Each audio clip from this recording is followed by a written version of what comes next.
na sinamahan mo po kami. Na-enjoy po ako.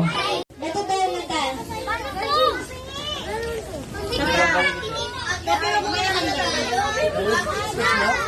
John 3:16. Oh. Sa ating leader, sino mo gusto mag-recite ng John 3:16? Okay, si Ate Kyla. O, makinig ha. Okay? Tagalog. Amen. Ang sabi doon, gayon na lamang ang pag-ibig ng Diyos. Ibig sabihin, ang pag-ibig ng Diyos para sa lahat. Amen. Dali lang yun eh. Kaya nakaupo na muna. Nakakapagpapos sa dalawa na ganito daw.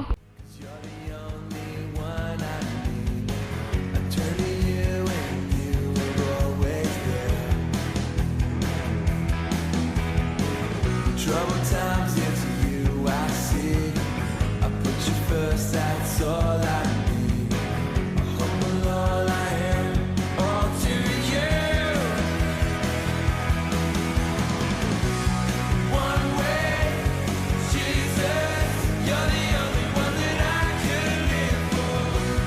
One way, Jesus, you're the only one that I could live for.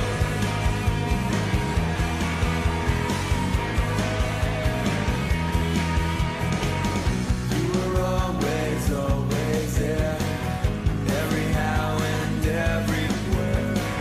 Grace that bound so deep.